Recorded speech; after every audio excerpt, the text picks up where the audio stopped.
Welcome back to Now Let's Be Honest. I'm David Tate, and this is our third video in a video series going through the Gospel of Matthew. In the first video, what I did is I gave us an introduction to the four Gospels and an introduction to the synoptic problem, which is basically this ongoing debate on how Matthew, Mark, and Luke might possibly have some sort of interdependent literary relationship with one another.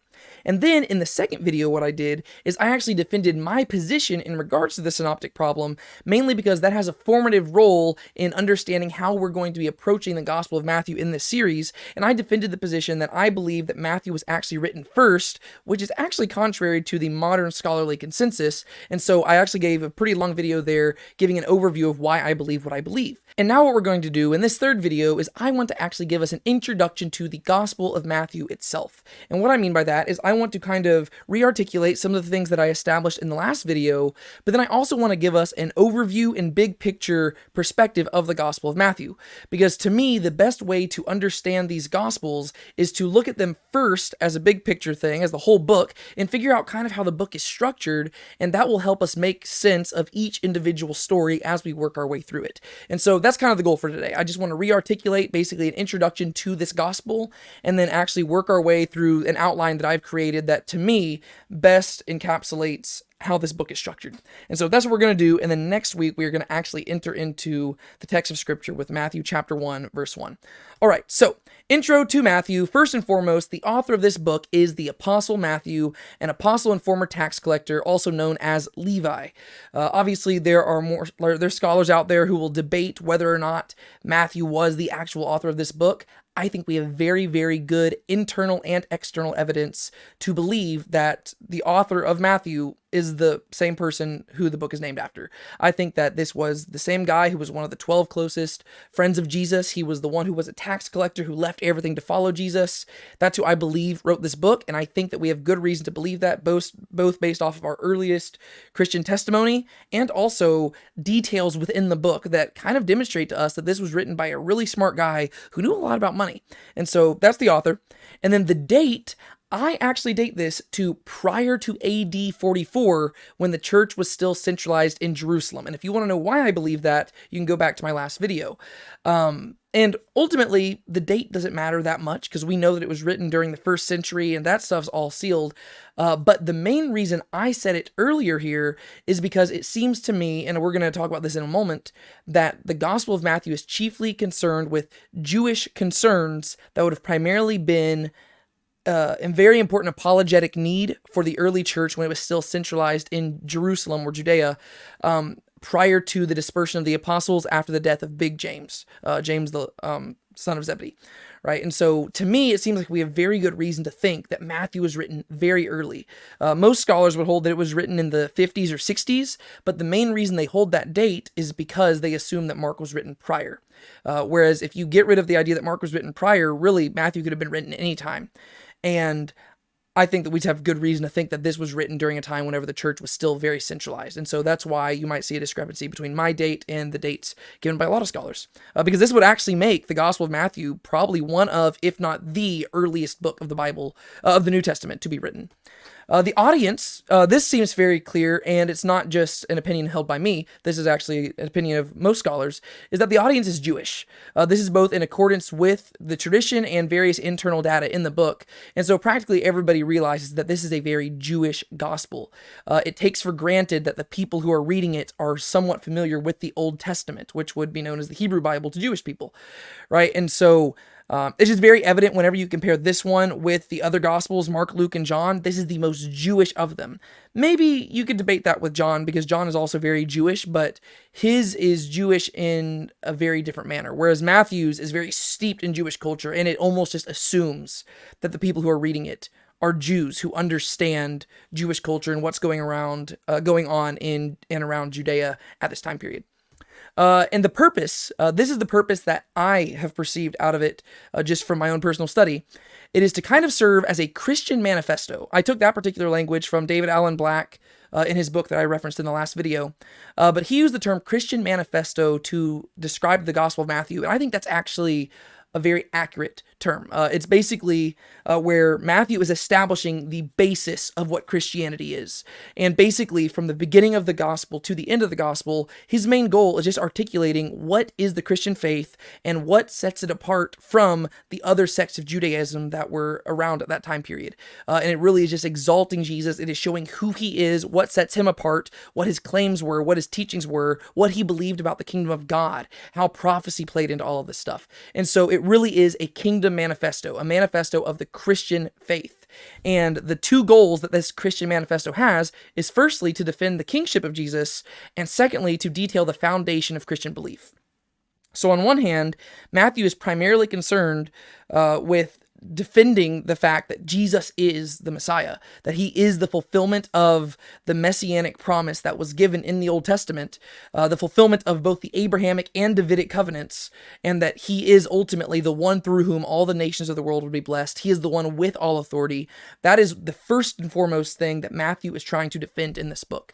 But then secondly, he's also laying the foundation of what we as Christians believe, and he's establishing these base Christian concepts that set Christianity apart from everyone else, right? So he's also detailing the implications of what it means that Jesus is the Messiah, right? Because Jesus being the Messiah, as we'll see through this book, is vastly different than what Jewish people expected from the Messiah at that time period. And so, since his messiahship and his authority takes a different form and fashion than what the Jewish people thought at that time, it follows that there's going to be different implications as a result of him being the Messiah.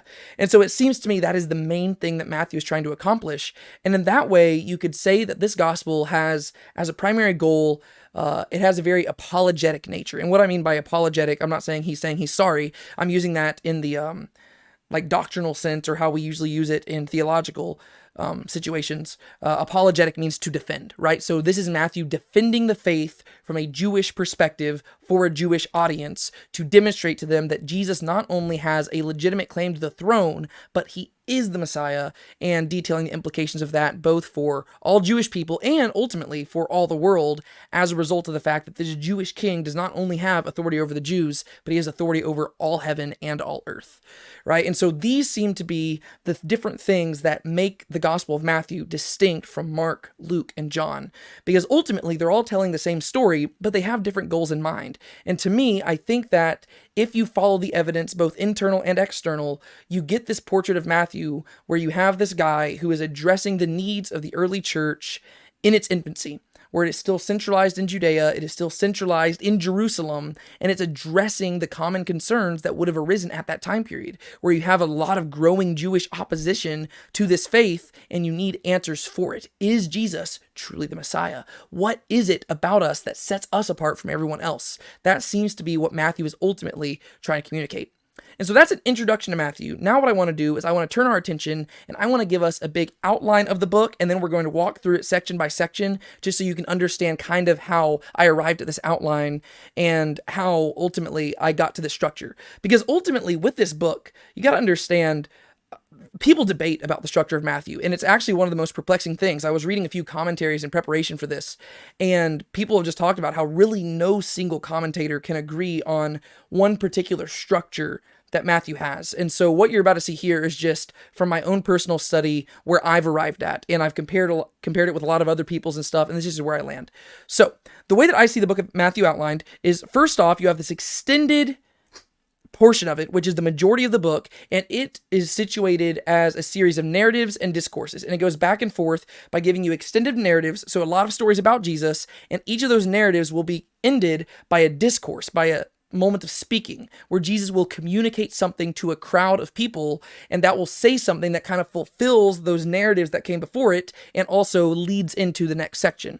And then at the very end of the book, you have a passion narrative, right? And so after you have all these narratives, discourse, narrative, discourse, narrative, discourse, narrative, discourse, then you get to the ultimate point that pretty much all of the Gospels have, and you get to this point where Jesus ultimately lays down his life, he dies, and he is resurrected, right? And so that just seems to be its separate section on its own because it's so crucial to the story that every gospel has to include that element in particular. And so the way I break it down is this. The first section would be the person and the platform of the king. And the narrative is ultimately Matthew authenticating Jesus, right? He is demonstrating that Jesus has a valid claim to the throne, and that's really the whole first 4 chapters of the book. It is Matthew demonstrating through the fulfillment of prophecy that Jesus is the Messiah and that he has a valid claim to it. And from a Jewish audience's perspective, this is basically garnering their interest, right? It's drawing them into where they're like, oh, wow, these Christians aren't just claiming he's the Messiah. They have reason to believe it. And so he's giving authentication for Jesus's authority. And then you have this extended discourse, which we call the Sermon on the Mount, and I would say that this details the authority of the king. So you see Jesus speaking, but he's not speaking as the scribes and Pharisees do. Instead, he is speaking with power and with authority, and he's quoting the scriptures, but he's acting as if he himself knows how to interpret them better than anybody who's preceded him. Right? And so that's really, really important for us to understand. Matthew begins his whole book by detailing who Jesus is and what platform he is taking, the person and the platform. It demonstrates that he does have a valid claim to the throne, and it's detailing basically how he views his kingdom and how he ultimately is the lawgiver of that kingdom. And then we move on to another series of narratives and discourses, and I call this the power and the proof of the king. And once again, we're going to go through these a little bit more in depth momentarily. But right here, what we see is that we get to see that not only does Jesus have the right credentials, and not only does Jesus have the right message, but he actually has the power to back it up. And so we get to see a series of miracles that Jesus goes that he goes about that demonstrates that he has power over a bunch of stuff. He has power over sickness. He has power over the weather. He has power over life and death itself. And we get to demonstrate that Jesus actually can authenticate these things himself beyond just the realms of prophecy. We also have Jesus himself through his actions demonstrating that he is somebody who has been commissioned by God. And that leads us into chapters 10 to the beginning of chapter 11, where Jesus actually sends out his own disciples to go on their own mission, and he gives them a mission to do as well. So we see that Jesus is this person who's come to do this one particular thing, but then he also has disciples who he has given a mission to do as well. And then we get to our third section, which is the reception and rejection of the king. So in light of what Matthew has demonstrated about who Jesus is and what his kingdom is going to be about and what he's capable of doing and what he's sending his disciples to go do, we get to see various different reactions to who Jesus is. We get to see some people receiving him, some people rejecting him, some people totally rejecting him, and some people feeling kind of mixed. And so in the narrative section of this, we just get to see the practices of the king, right? The practices of Jesus and the things that he went about and did, and how he would withdraw at times, and how he would go do different things like that. And ultimately, we just get to see what his ministry looked like, but then through his continual rejection, because over the course of this narrative, we see that it starts with acceptance, but over time, more and more people are rejecting him. As a result of him being rejected, we get to this discourse section where Jesus actually begins to conceal his message from the people because they have rejected him. And so he starts speaking in parables, and he begins to teach not as overtly as he did in the Sermon on the Mount, but he begins to teach through veiled stories that some can understand and some can't understand. And this is all in light of the different responses people have had. Those people who have accepted him, like his apostles, they receive special insight, and Jesus will draw them aside and he'll explain the parables to them. However, the people who rejected him, they'll be left baffled and they'll be left arguing over what exactly these are. And Jesus says that is intentional. It's kind of like they actually quote the prophecy, quote a prophecy from the book of Isaiah, where this was exactly Isaiah's mission. Because the people were so hard-hearted, he was supposed to speak in parables so that the people would hear, but they would not understand. And that's exactly what Jesus is doing. Because the people reject him, he speaks in parables. And you'll notice that throughout all of this, I put of the king, of the king, of the king, of the king. That's because I'm trying to drive home the point. That is Matthew's main message. He is demonstrating that Jesus is king. And if you want to see my defense of that, go back to the first video in the series. Our fourth section comes with the program and pronouncements of the king. And basically, this is just advancing what Jesus is doing in light of his rejection. And what we see in the narrative is that because he is being rejected so much, Jesus begins to withdraw. He subtracts himself from society. And so through this narrative, we get to see a series of repetitive subtractions where Jesus withdraws to one place, withdraws to another place, withdraws to another place. And that word's going to show up multiple times. Withdraw, withdraw, withdraw. And you get the idea that because he is being rejected, Jesus is having to withdraw. Not because he's scared of the people, but because he ultimately knows that if he doesn't withdraw, he will die far sooner than the opportune time. And he's waiting to die at the appropriate time because he wants to offer himself up, not be taken by force. And so that's exactly what we're going to see happen. And then we get to see this discourse where Jesus basically lays out his standards for ministry, right? His standards for discipleship. And he tells people, hey, this is how the world values things. This is what I value. And you can understand why this would take place right here, because as Jesus is withdrawing and as he is subtracting from the crowds, you're going to be kind of baffled by this. You're going to be like, Jesus, whoa, why are you going and doing this? Because it seems so countercultural. You were so popular and now you're withdrawing from people and you're going away. And even though you're being rejected, you're not doing anything to limit that rejection. And you're actually totally fine with that. And he begins to explain that he values things differently than the world values things. And so you get this discourse in chapter 18 where he just explains the difference between his kingdom and the worldly kingdom, and the different value system that you have in both of those. And that leads us to our final set of narrative and discourses, and basically this is the thing that leads us to Jerusalem, because Jesus decides it is time. The time has come. He is going to go lay his life down. And so they travel down to Jerusalem, and you get the presentation and the predictions of the king. The presentation of the king is whenever Jesus presents himself as the rightful king. He declares himself the Messiah through riding into Jerusalem on a donkey, welcomed by the praises of those who would receive him. But then, once he gets into Jerusalem, Jesus is going to do a bunch of stuff that ruffles some feathers, and he's going to escape and go back to the Mount of Olives where he rode in from a donkey, and he's going to predict destruction coming upon Jerusalem and predict his future coming whenever he returns once again to his apostles. Once again, you have that private revelation showing up in there. And so you've got the narrative and the discourse. The narrative is the correction of the king because he presents himself, right? You have this whole ongoing story where he goes down into Jerusalem, and we call it the triumphal entry, but really it's not as triumphal as you might think, because really it's misunderstood. People welcome him as one thing, but he turns out to be another. They welcome him as a conquering king, but really he comes as a suffering servant who's going to lay down his life.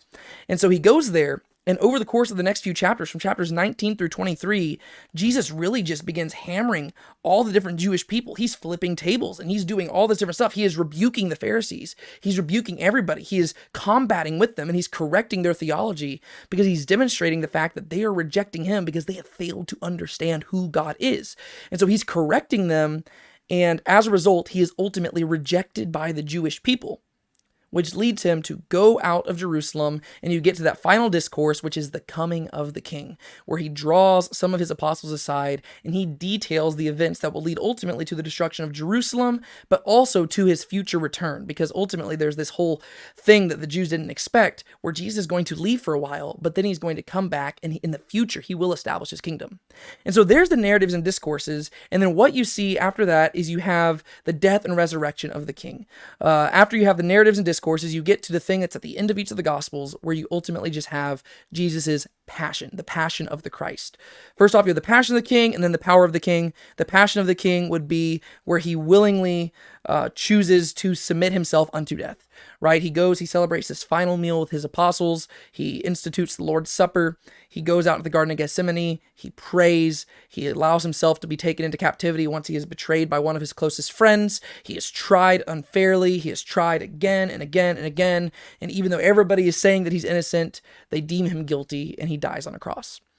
But then you get the power of the king, because 3 days later, he comes back to life. And after he comes back to life, he appears to multiple people. And after he appears to multiple people, he gives out this great commission where he declares, and these are the final words of the whole gospel, that all authority in heaven and on earth have been given to him. He is not only the Messiah, but he is the ruler of the heavens and the earth, and therefore he sends his disciples to go out into the world and to proclaim this good news. And so that is ultimately an overview of the Gospel of Matthew. That's the big picture stuff, and if you want to go through the Gospel of Matthew, you can see how it kind of fits into those categories. But now what I want to do is I just want to very briefly go through each of these and just show you how I arrived at this different outline, just because to me this was actually kind of fun to come across. So first off, we have the person and platform of the king, which I've broken down into narrative and discourse, the narrative being the authentication of the king, then the discourse being the authority of the king. And so Matthew, in the first section, he's authenticating Christ's ministry. He is demonstrating that Jesus has a right to the throne, and he does this in four primary ways: through his genealogy, through his birth, through his predecessor, John the Baptist, and through his ministry. And with each of those four things, Matthew is going to cite Old Testament prophecy that demonstrate that this is exactly what we should have expected of the Messiah. Then he goes to the authority of the king, and this is where Jesus lays down his view of the kingdom, and he is speaking as king to his future citizens of the kingdom, and he's saying, this is what I expect my kingdom to be like. He details the citizens of the kingdom. That's where we have the Beatitudes. He details the commands of the kingdom. This is where he says, you have heard that it was said this, but I say this. So he actually raises the instructions and the commands of the law. And then he gives the culture of the kingdom, and he details things that the kingdom will value that is different than what the world values. And then he gives the character of the kingdom at the very end, and he demonstrates how kingdom citizens will be set apart from everybody else. Then we move on to the second set of narrative and discourses, the power and the proof of the king. And what we see here is that the narratives are actually split up. Like the narrative section of this one is actually split up with other little smaller discourses, all of which revolve around discipleship. And so in the miracles of the king, what we have 3 miracles of healing followed by a call to discipleship. Then we have 3 miracles of authority, followed by the challenge of discipleship. And then we have 3 miracles of restoration, followed by a summary of his miracle ministry, right? And so we actually have this nice little back and forth where Matthew will list out 3 miracles and then a brief dialogue about discipleship. 3 miracles and then a brief dialogue about discipleship. And then 3 more miracles and then a summary of the whole ministry that Jesus has in regards to miracles. And so that's actually really cool how there's like that structure right there. Then we get to the mission of the king, and we get to see this is where Jesus actually appoints his 12 and sends them out on a mission. So we see that Jesus isn't doing this alone. And yes, while he is the king, he isn't functioning alone here, and he actually has a job for everybody else. And so he appoints the 12, he gives them instructions on the mission that they're going to go on, and he gives them a warning about the dangers they're going to face during that mission. And that's what we see in chapter 10, verse 1 through chapter 11, verse 1. Then we move on to our third set of discourses, narrative and discourses. And first off, we have the practices of the king, and we see that his practices ultimately lead to his rejection, and it's a progressive rejection over the course of this narrative, right? So first off, he's rejected by his people. So there's going to be certain things that happen where the Jewish people reject Jesus, but then not only do the people reject Jesus, but we actually see that his leaders reject Jesus, right? The people who should have known this was the Messiah, the Pharisees, the Sadducees, the people who should have known these things, they themselves also reject Jesus. And then not only do the people and leaders reject Jesus, but we actually have a very sad story at the very end of this where his own family rejects him. And we see that his brothers and sisters, they didn't believe in him either. And so we see that his practices, while righteous and holy and good, ultimately led to his own rejection. Which therefore leads us to our third set of discourses, which is the parables, where Jesus, as a result of being rejected, shares parables, and he details things about the kingdom that he is hiding from everybody else. He shares a few parables which are about the people of the kingdom. These are parables that specifically talk about the nature of people in his kingdom that he's establishing. And then he has parables about values in the kingdom, and then ultimately parables about the nature of the kingdom itself and how the kingdom is different than how people typically might perceive it. But the largest section of that would be the people of the kingdom, because that's the main thing he's communicating through these parables. It's practical things about citizens in his kingdom, practical thing about what Christians look like, and that's what we learn from those parables. Moving on to our fourth set of narratives and discourses, we get Jesus subtracting, right? This is where he is withdrawing from everybody, and you see this through the sections. First off, you have this public withdrawal in chapter 13, verse 53, and that goes all the way through the end of chapter 14, and he withdraws from the people, and he goes and does some stuff. And then at the beginning of chapter 15, we read that he withdraws once again. And there's different circumstances that lead to these withdrawals, and we'll see that whenever we go through the book. But he withdraws once again, and then when we get to chapter 16 and 17, we see that most of the things that he's doing are being revealed privately to his disciples, and they're not as public as they once were. And so as a result of withdrawing and withdrawing and withdrawing from the public, he has started giving more specific and intimate teachings to his inner close group of disciples, right? And so this is just kind of how Jesus' ministry went. And then we get another discourse where, revealing this to the disciples, he demonstrates what he values in his kingdom. And this is very similar to stuff that we've already seen in the parables and very similar to what we see in the Sermon on the Mount, but that's because a lot of these discourses are demonstrating very similar concepts. It's showing that Jesus' kingdom is not like a worldly kingdom. It is not the same as what you might expect from any other kingdom in the world. And so he details what he views as greatness in the kingdom and how really his whole system is flip-flopped from what the world typically views as great. He also talks about what discipline in the kingdom is going to look like and how you correct things in his kingdom society versus how other people might view it. And then he also demonstrates grace in the kingdom, right? What does it look like to forgive, and how his call to forgiveness is so much higher than you might expect in any other kingdom. that leads us to our fifth section here, the narratives and discourses. And this is our final one prior to the Passion narrative. And first off, you have the correction of the king. So first off, you have Jesus entering into Jerusalem. He goes to the temple, he flips some tables, and then he spends the rest of that section just correcting the leaders.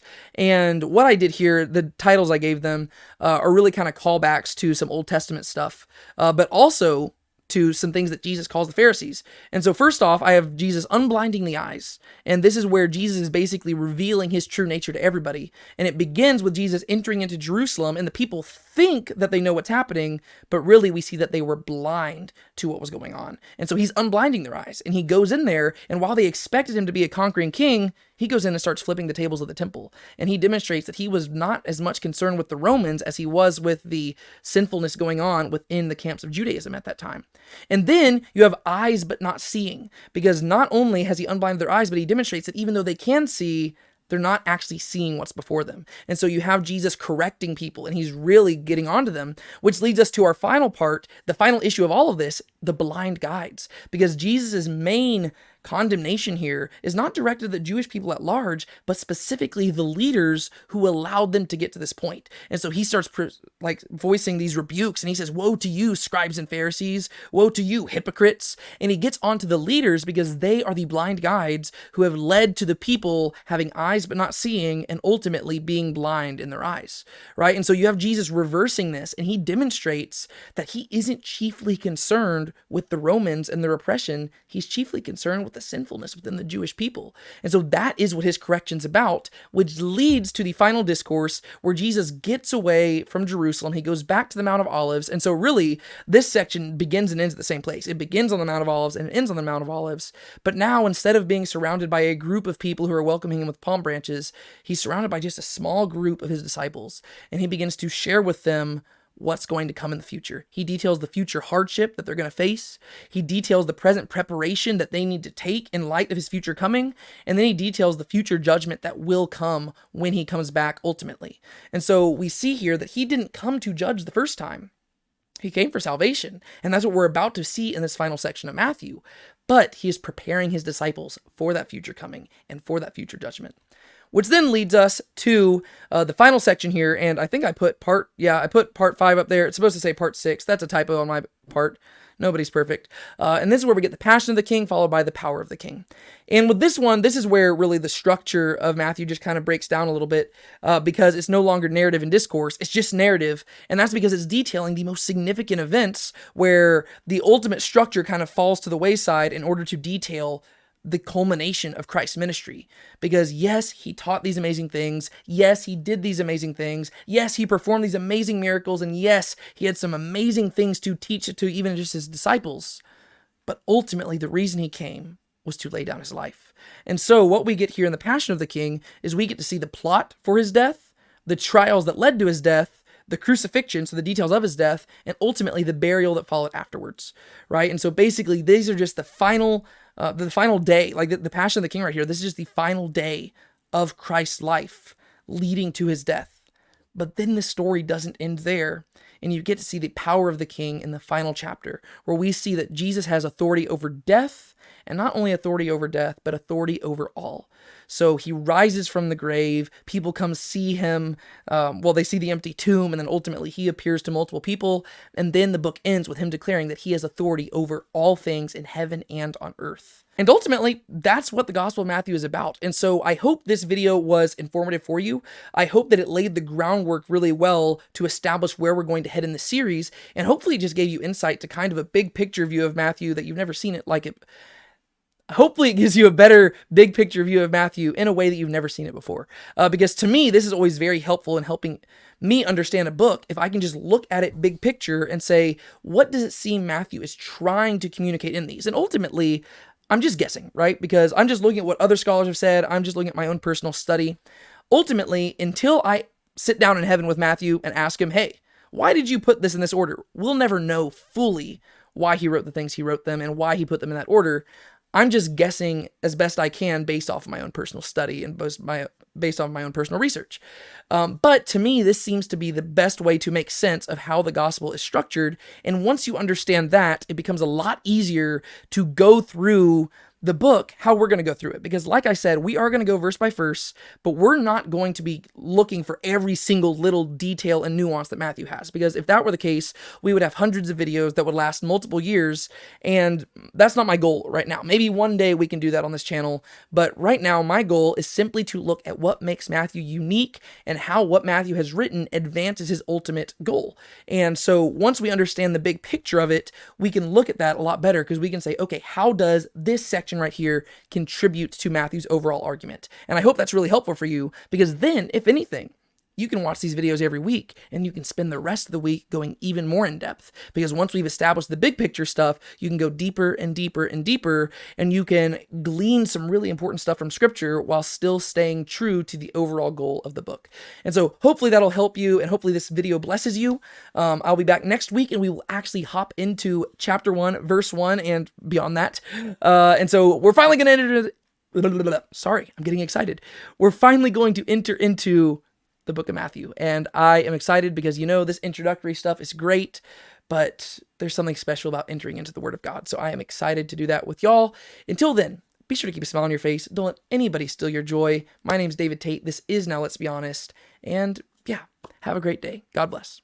You read a verse, you sing a hymn, the money's in the plate. Sundays you mark out for him, but even then you show up late. You bought the shirt, you wear the cross, but sin throughout the week. For 30 shekels and a noose, you kiss him on the cheek.